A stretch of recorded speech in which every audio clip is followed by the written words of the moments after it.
नमस्ते सभी को। मैं समनाथ हूँ। स्वागत है आपका लर्न विद समनाथ में। तो आज हम जो ये ग्लोबलाइजेशन इन इंडियन इकोनॉमी के चैप्टर को हम कंटिन्यू करेंगे। सो बात करते हैं foreign trade and integration of markets.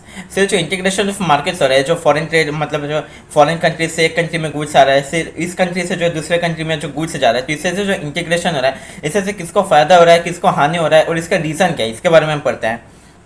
तो जैसे कि हम लोग जानते हैं कि पहले के ज़माने में क्या होता है कि ज़्यादातर जो है आपको जो रॉ मटेरियल्स होते हैं, जैसे आपका कोल हो गया या फिर फूड ग्रेन्स हो गया या फिर जो अलग अलग जो रॉ मटेरियल्स लोग होते थे, वो सब को जो ट्रेड किया जाता है। तो पहले जो है मतलब एक कंट्री का एक तो प्रोड्यूसर जो दूसरे कंट्री में जाके प्रोड्यूस नहीं करता, तो ज़्यादातर जो ट्रेडिंग में होता था। फिर उसके बाद हमने देखा था कैसे करके जो ईस्ट इंडिया कंपनी या फिर अलग अलग जो आपके डच या फिर पोर्टुगीज़ या फिर जो फ्रेंच लोग, इन लोग भी जो है मतलब अलग अलग कंट्रीज़ में अपना कॉलोनी सेटअप किए थे। उससे कॉलोनी सेटअप करने का भी मोटिव ये था कि जो है मतलब उस कंट्री का जो रिसोर्सेस है उससे जो हम लोग एक्सप्लोट कर पाए, उससे हम लोग जो मतलब मुनाफा कमा पाए, ऐसे करके जो उनका तो मोटिव था। लेकिन फिर उसके बाद क्या हुआ कि आज तो कॉलोनलिज्म भी नहीं है और आज जो मतलब ज़्यादातर ट्रेडिंग से ही कंट्रीज़ जो है नहीं चलता है। आज जो मतलब बहुत ही ज़्यादा इंटीग्रेशन हो गया है। आज हम लोग देखते हैं कि जो एक कंट्री का प्रोड्यूसर दूसरे कंट्री में जाकर प्रोड्यूस करता है, तो इससे का रीज़न क्या है कि जो है मतलब हमारा बहुत ज़्यादा ट्रेड बैरियर्स होता है। जैसे कि इस कंट्री का गुड्स हम लोग इंपोर्ट नहीं करवाएंगे, उस कंट्री का गुड्स हम लोग सैंक्शन लगवा दिया, ऐसे करके बहुत सारे तरीके के जो है मतलब आपके रुकावट आते हैं ट्रेड के अंदर। जैसे से क्या होता है कि जो फॉरेन कंट्रीज़ के जो प्रोड्यूसर्स लोग होते हैं, उन लोग सोचते हैं जैसे कि हम लोग उसी कंट्री में हम लोग प्रोड्यूस करेंगे जिस कंट्री में हमें अपना गुड्स बेचना है, ताकि हम उस कंट्री के डोमेस्टिक प्रोड्यूसर बन जाए। तो ऐसे करके जो मतलब आपका एमएनसीज़ का ये क्योंकि मेन मोटिव होता है।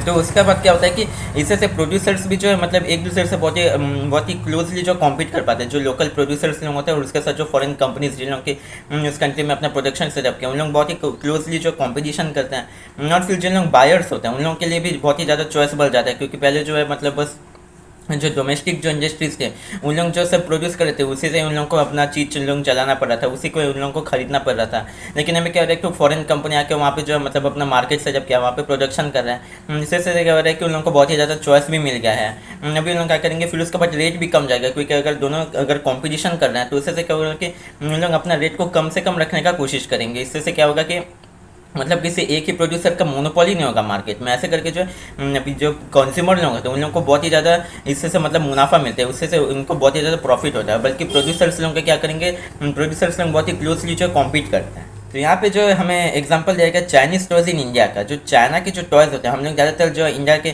मार्केट में देखेंगे चाइना माल है, ये चाइना माल है, ऐसे करके बहुत सारी चीज़ों को देखते हैं। तो उसमें टॉयज़ भी जो एक बहुत ही इंपॉर्टेंट एक मतलब प्रोडक्ट है, जो कि चाइना से इंडिया में बहुत ही भारी मात्रा में जो इम्पोर्ट किया जाता है। पहले जो मतलब जब इंडिया का लिबरलाइजेशन नहीं हुआ था, लिबरलाइजेशन के बारे में हम कुछ ही आगे में जो है पढ़ने वाले, तो लिबरलाइजेशन से पहले जो मतलब इंडिया के डोमेस्टिक प्रोड्यूसर्स लोग इंडियन मार्केट को कंट्रोल करते थे। उसके बाद से क्या हुआ कि लिबरलाइजेशन हो गया, फिर उसके बाद जो फॉरेन कंपनीज लोग यहाँ पे प्रोड्यूस करने लगे, इंडिया के फॉरेन ट्रेड भी जो है बहुत ही ज़्यादा बढ़ गया है। जिससे क्या हो रहा है कि जो चाइनीज़ टॉयज़ लोग होते हैं, जो चाइना के जो टॉय प्रोड्यूसर्स लोग होते हैं, उन लोगों के जो इंडिया में एक बहुत ही भास्ट एक मार्केट उन लोग देख पाए, क्योंकि इंडिया में ज़्यादातर जो डोमेस्टिक टॉयज़ लोग बनता है तो उसका रेट भी जो है ज़्यादा होता था, क्योंकि जो लोकल प्रोड्यूसर्स का मोनोपोली यहाँ पे हो गया था।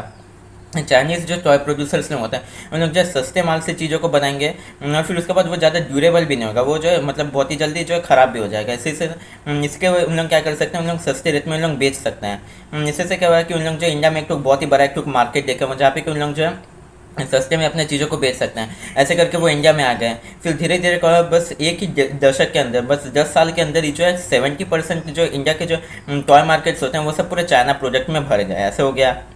जैसे से कहा कि जो इंडिया के जो डोमेस्टिक जो प्रोड्यूसर्स लोग होते थे, जिन लोगों के अच्छा ड्यूरेबल एक मतलब ड्यूरेबल चीज़ों से जो टॉयज़ को बनाते थे, और भले ही उसका नाम ज़्यादा हो लेकिन वो अच्छे चीज़ों से जो टॉयज़ को बनाते थे, वो जो मतलब अभी लॉस में चलने लगे, क्योंकि जो है उनका बहुत ही ज़्यादा कंपटीशन बढ़ गया। उन लोग जो अच्छे चीज़ों से बनाते हैं तो इसलिए दाम ज़्यादा होगा। लेकिन चाइना वाले क्या करते हैं, उन लोग लो क्वालिटी की चीज़ों से बनाते हैं चीज़ों को और सस्ते दाम में बेचते हैं। इससे उनका बहुत ही ज़्यादा मुनाफा होने लगा, बल्कि जो इंडिया के जो डोमेस्टिक प्रोड्यूसर्स लोग थे उन लोगों का बहुत ही ज़्यादा घाटा होने लगा। तो इससे हम लोग मतलब ये कंक्लूजन में हम लोग देख पा रहे हैं कि जो फॉरेन ट्रेड होता है उससे इंटीग्रेशन ऑफ मार्केट्स होता है, क्योंकि अभी इंडिया के जो मार्केट है वहाँ पे बस इंडिया के नहीं बल्कि चाइना के भी प्रोडक्ट होंगे। फिर दूसरा कोई सा भी कंट्री हो सकता है जो कि मतलब टॉय को जो जिस कंट्री से कि टॉय जो है इंडिया में इंपोर्ट होता है, वैसे भी कैसे कंट्रीज हो सकते हैं। मतलब इंडिया का जो मार्केट है वो इंडियन प्रोडक्ट्स में सीमित नहीं है, वो जो चाइनीज़ प्रोडक्ट्स है फिर किसी और प्रोडक्ट्स में भी वो सब जो है भर गया है। ये सब जो हम लोग मतलब इस कंक्लूजन से देख पाए। सो अभी हम बात करते हैं व्हाट इज़ ग्लोबलाइजेशन। हम तो बहुत ही ज़्यादा ग्लोबलाइजेशन एमएनसी इसके बारे में हम पढ़ रहे हैं। सो व्हाट इज़ ग्लोबलाइजेशन उसके बारे में हम बात करते हैं। या फिर जो पास्ट 2 और 3 डिकेड्स हम देखेंगे, या फिर जो आपका 20-30 साल के अंदर देखेंगे। सो बहुत सारे जो एमएनसीज सेट हुए हैं। एमएनसीज यानी कि मल्टीनेशनल कॉर्पोरेशन। सो एमएनसीज यानी कि जो मल्टीनेशनल कॉर्पोरेशन होते हैं। सो जो एमएनसीज लोग करते क्या है कि ये जो मतलब बहुत सारे कंट्रीज में अपना प्रोडक्शन को होल्ड करते हैं, प्रोडक्शन और बिजनेस दोनों को जो ये होल्ड करते हैं। इसका रीज़न जैसे कि मैंने बताया कि जो बहुत सारे ट्रेड रेस्ट्रिक्शंस होते हैं, जैसे कि इस कंट्री का ये माल जो है उस कंट्री में इंपोर्ट नहीं हो पाएगा या फिर एक्सपोर्ट, ऐसे करके बहुत सारे सैंक्शंस लगे होते हैं। फिर इन लोगों को ओवरकम करने के लिए जो एमएनसीज का एक मेन मोटिव होता है। फिर उसके बाद उसके साथ ही क्या होता है कि जो ज़्यादातर मतलब जिस जगह में अच्छे रॉ मटेरियल्स मिलेंगे वहाँ पे जो चीज़ों का कॉस्ट भी जो कम होगा। फिर उसके बाद जहाँ पे ज़्यादा पॉपुलेशन होगा वहाँ पे जो लेबर कॉस्ट बहुत कम होगा, क्योंकि वहाँ पे ज़्यादा लेबर मिलेगा तो कम कॉस्ट में उनसे से कम निकलवाया जा सकता है। ऐसे करके बहुत सारे फैक्टर्स लोगों को देख के जो एमएनसीज अपना प्रोडक्शन करते हैं, जैसे कि जो आपका फोर्ड मोटर्स या फिर कारगिल फूड्स, ऐसे बहुत सारे तरीके के जो एमएनसीज जो इंडियन मार्केट्स में एग्जिस्ट करते हैं। इंडिया के भी कई सारे जो आउटसाइड मार्केट्स में, जैसे कि आपका टाटा मोटर्स हो गया, फिर उसका जो रैनबैक्स या फिर जो मेडिसिन आपका, ऐसे कुछ कई सारे टाइप के जो है मतलब कंपनीज जो है कि इंडिया के बाहर भी जो इनका प्रोडक्शन है। ऐसे तो globalisation is the process of rapid integration between countries. Globalisation मतलब क्या है कि एक तो ग्लोबल एक तो विलेज क्रिएट होगा जहाँ पे कि जो है एक दूसरे के साथ फ्रीली हम लोग क्रिएट कर पाएंगे, उसके साथ फ्रीली जो है मतलब कहीं पे भी अपना प्रोडक्शन को सेटअप कर पाएंगे, उसमें ज़्यादा रेस्ट्रिक्शन नहीं होगा। और इसे ज़्यादातर जो है कंट्रोल किया जाता है आपका मतलब वर्ल्ड ट्रेड ऑर्गेनाइजेशन WTO से जो है इसे ज़्यादातर कंट्रोल किया जाता है कि मतलब एक तो फ्री ट्रेड होगा पूरे वर्ल्ड के कंट्रीज़ के अंदर, कोई सा रेस्ट्रिक्शन ज़्यादा नहीं होगा। फिर उसके बाद जो प्रोडक्शन भी बहुत सारे कंट्रीज़ में तो लोग कर सकते हैं। ऐसे करके जो WTO कुछ कुछ रूल्स बनाते हैं, जिन लोग उसके मेंबर कंट्रीज़ होते हैं उन लोग उसमें साइन करके रखे हैं, तो उसके लिए उनको जो मतलब वो सब मानना पड़ता है।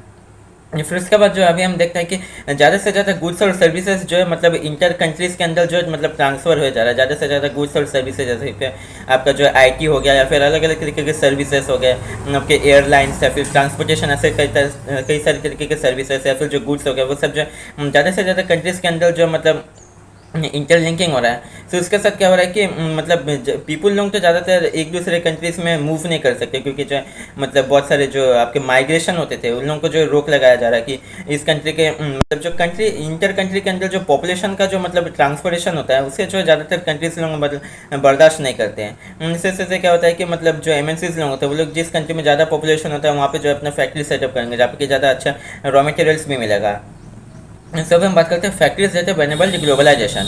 ग्लोबलाइजेशन को फैक्ट मतलब किस चीज़ से जो है मतलब ज़्यादा से ज़्यादा बढ़ोतरी मिला है इसके बारे में बात करते हैं। सबसे पहले आते हैं टेक्नोलॉजी।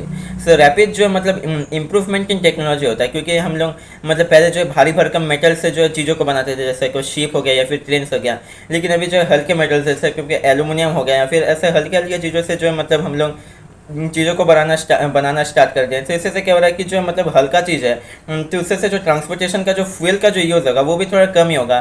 और जैसे कि हम लोग जानते हैं कि फ्यूल जो अभी बहुत ही ज़्यादा मतलब खतरनाक साबित हो रहा है, बहुत ज़्यादा मतलब एनवायरमेंटल डिस्ट्रक्शन हो रहा है, उसके साथ बहुत ज़्यादा कॉस्टली भी होता है फ्यूल।